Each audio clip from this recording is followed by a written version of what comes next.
Today we're going to talk about calorie counting. If you're new to calorie counting, you may find it a little bit overwhelming, especially if you're just trying to eat foods and record them on a whim.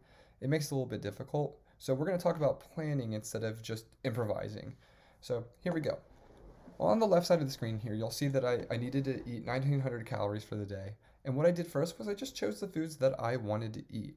And so all of these things on here, this isn't a prescription. This isn't a pre-planned diet. I'm not saying you have to eat these things. You should always eat things that, one, you can eat depending on your allergies or your health needs.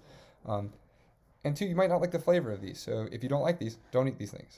And so on the right side of the screen, I'm using an app called MyFitnessPal to track the number of calories. So first thing I want to address, make sure you have a way to measure your food. If you're not measuring your food, it's going to get really hard to eyeball it and figure out what the measurements are. So I highly recommend having a food scale. They're about $20 at Walmart. If you don't have one, I highly recommend it for this. So over here, we did a breakfast. I chose a staple that I eat every morning. So I did 2 eggs, oatmeal, some milk, strawberries, and a banana. And then I go over here and using the measuring tools that I have, I log exactly how much I had. And then over here, under this tab right here, at the very bottom, you'll see the total calorie intake that I have for breakfast. So it's 485, still within 1900 calories. Gonna skip snacks, let's go over to lunch. Lunch, I have all of these items down here. I add them up, making sure that I measure them as accurately as possible. And then the total count came out to 410. So far, these two numbers do not equal 1900, so we're doing a great job so far.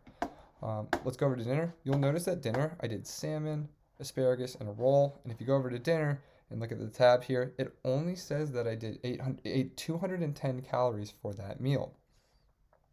The total of these 3 meals, if you're just eating 3 square meals, is not enough. It's going to equal around like 1100 calories, but we need to be closer to 1900.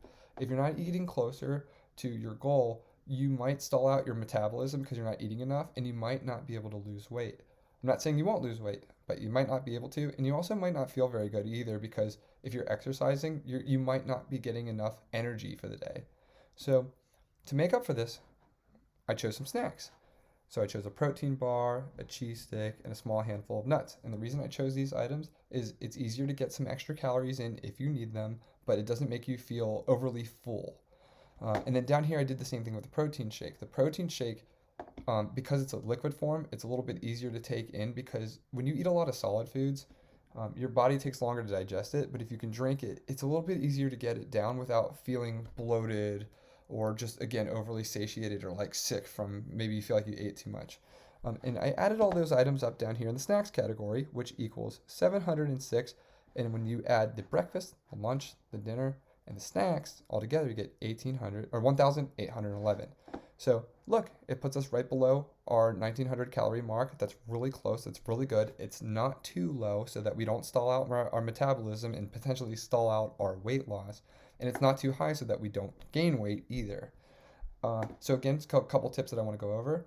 Plan your meals the day before and then log them the day before and then follow them. Make sure to have some measuring tools. Eventually you'll get good at eyeballing them. And the third tip I'll have is this. If you're out at a restaurant, if you're using MyFitnessPal, if the restaurant is really well known, chances are the items on the menu will show up in MyFitnessPal. But if you're out at like a barbecue or maybe you're at a friend's house and you don't know what the measurements are, as you get good at measuring foods at home, you'll start to find out like certain things by eyeballing it. So I'll use an example. I can usually tell what's around 4 ounces of some kind of meat, fish, or chicken by looking at the size of my palm and comparing it to the food that I eat. Because my palm size, a little bit, maybe like halfway closer to my fingers, is around 4 ounces. And I just guess as close as I can. Calorie counting is not an exact science, so it's not like even when you measure everything out perfectly, it comes out exactly at what the label says. The labels are a little bit off. So again, make sure to plan your foods. Make sure to measure as accurately as you can when you're at home. And then when you get good at it, you might be able to log some of the things either in the app at certain restaurants, or you'll be able to eyeball it when you go out.